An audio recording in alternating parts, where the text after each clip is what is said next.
Hello guys. Magluluto tayo ng ating sinigang. Meron tayong radish. Ano ba ito? Rabanos. Meron tayong gabi. May sili tayong tatlo. I love you. Meron tayo dyan okra. Meron tayong sitaw at saka yung pechay. Magsisinigang tayo ng black tiger shrimp. Tinanggal yung tawag nito, walang ulo, saka yung nalinis na siya, natanggalan na ng bituka. Ayan, ang ginawa ko dito sa aking sabaw, pinaghugasan siya ng bigas. Tapos, meron siyang kamatis at saka tawag dito, pamyas, sibuyas. Yun. Pinakuluan ko siya ng pinakuluan. Ngayon, ilagay natin yung ating mga gulay. Yan. Unahin natin itong rabanos saka gabi.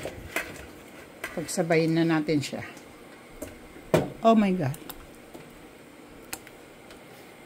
para magsabayan silang maluto.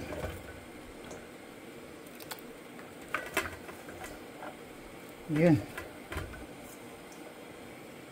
lagyan na rin natin yung panghang nya. Yan. Pakuluin lang natin siya saglit. Lutuin natin. Ako sana yung yung ating radish at saka gabi. Naglalaga din tayo guys ng mani. Fresh. Kabibili ko lang kanina sa market. Ayan guys. Luto na yung ating radish at saka gabi. Lagay natin itong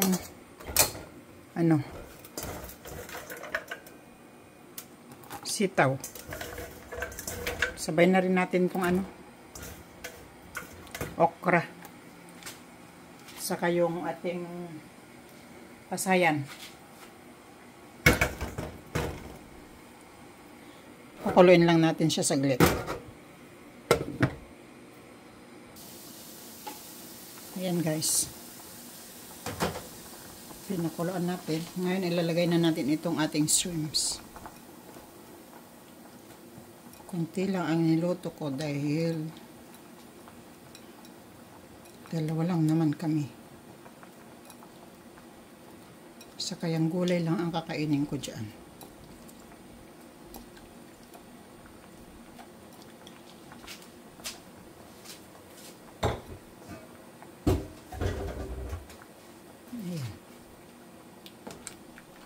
Pinakahuli kong inilalagay yung ating shrimps kasi madali lang lutuin ng shrimps.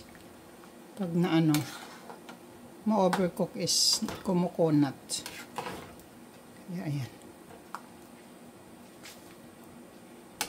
Ngayon, naglagyan na natin siya ng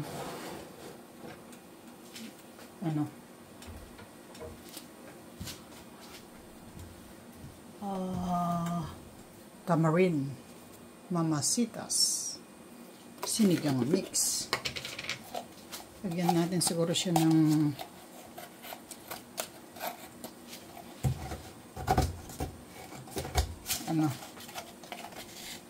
kasi mas na siya, maasim na rin siya kanina ng konti.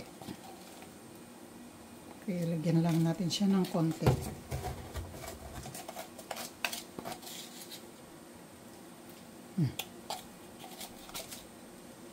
Ayun.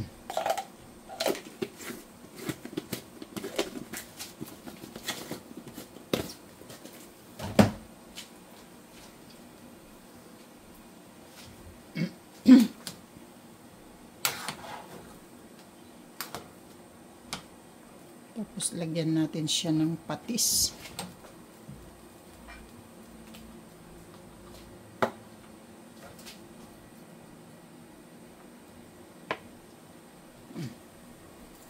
Pwede lang guys.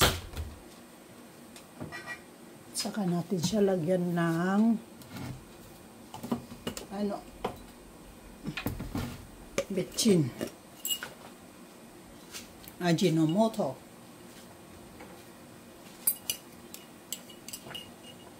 Medyo tanggalin ko na yung ating ngayon. Magic sarap.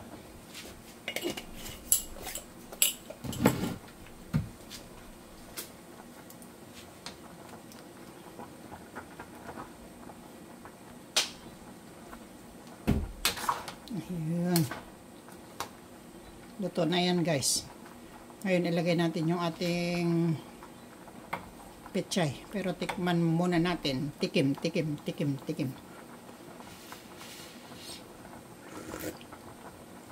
Wow, sarap.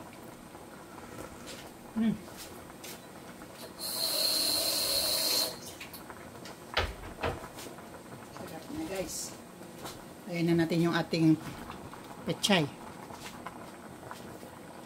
Ganito ako pag nagluluto ako ng sinigang, maraming saka nilaga, maraming gulay para yung gulay ang aking kakainin.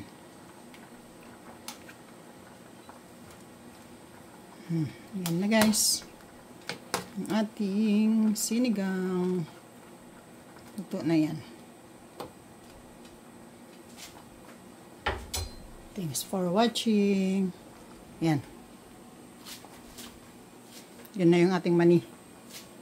Luto na rin ang ating mani. Ayun.